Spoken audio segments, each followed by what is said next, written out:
Chicken biryani ತಯಾರಿಸುವ ವಿಧಾನ.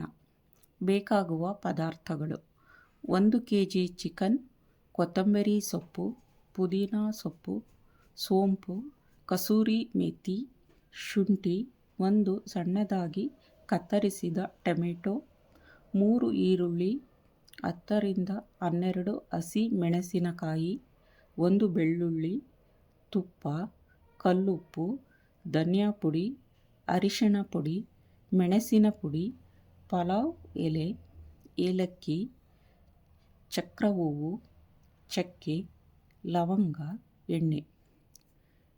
ಈ ಚಿತ್ರದಲ್ಲಿ ಚಿಕನ್ ಬಿರಿಯಾನಿಗೆ ಬೇಕಾಗುವ ಎಲ್ಲ ಪದಾರ್ಥಗಳನ್ನು ತೋರಿಸಲಾಗಿದೆ.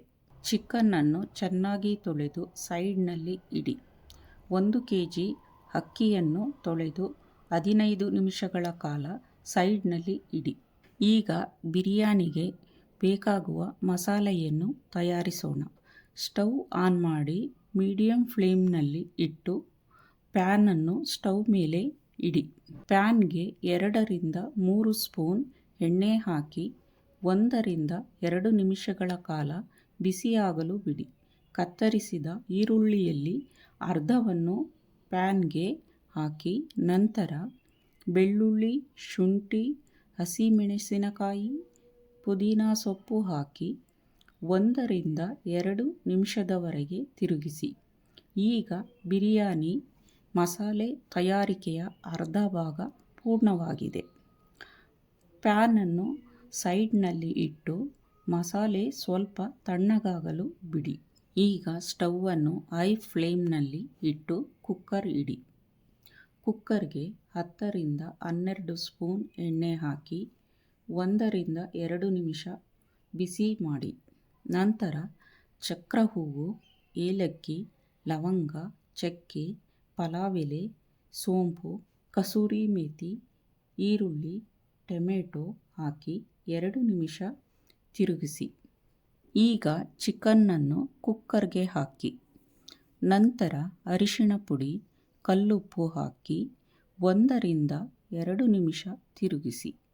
ಸ್ಟವನ್ನು ಮೀಡಿಯಂ ಫ್ಲೇಮ್ಗೆ ಇಟ್ಟು ಚಿಕನ್ನನ್ನು 10 ರಿಂದ 12 ನಿಮಿಷಗಳ ಕಾಲ ಬೇಯಲು ಬಿಡಿ. ಈ ನಡುವೆ ಮೊದಲಿಗೆ ತಯಾರಿಸಿದ ಮಸಾಲೆ ಮಿಶ್ರಣವನ್ನು ಬಳಸಿ ಬಿರಿಯಾನಿ ಮಸಾಲೆ ತಯಾರಿಸೋಣ. ಮಿಶ್ರಣ ತಣ್ಣಗಾದ ಮೇಲೆ ಅದನ್ನು ಮಿಕ್ಸಿ ಜಾರಿನಲ್ಲಿ ಹಾಕಿ ಗ್ರೈಂಡ್ ಮಾಡಿ. ಮಿಶ್ರಣ ಗಟ್ಟಿ ಇದ್ದರೆ ಸ್ವಲ್ಪ ನೀರು ಹಾಕಿ ಮತ್ತೆ ಗ್ರೈಂಡ್ ಮಾಡಿ. ಈಗ ಬಿರಿಯಾನಿ ಮಸಾಲೆ ರೆಡಿ ಆಗಿದೆ. ಈ ಮಸಾಲೆಯನ್ನು ಕುಕ್ಕರ್ಗೆ ಹಾಕಿ 1 ರಿಂದ 2 ನಿಮಿಷ ತಿರುಗಿಸಿ.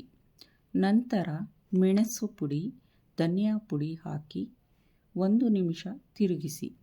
ಮಸಾಲೆ ಚಿಕನ್ಗೆ ಚೆನ್ನಾಗಿ ಹಿಡಿಯಲು 5 ನಿಮಿಷ ಬೇಯಲು ಬಿಡಿ. ಈಗ ತೊಳೆದ ಅಕ್ಕಿಯನ್ನು ಕುಕ್ಕರ್ಗೆ ಹಾಕಿ 2 ರಿಂದ 3 ನಿಮಿಷ ತಿರುಗಿಸಿ. ಅಕ್ಕಿಯ ಪ್ರಮಾಣಕ್ಕೆ ತಕ್ಕಷ್ಟು ನೀರು ಹಾಕಿ 1 ನಿಮಿಷ ತಿರುಗಿಸಿ. ನೀರು ಕುದಿಯುವವರೆಗೆ ಬೇಯಲು ಬಿಡಿ.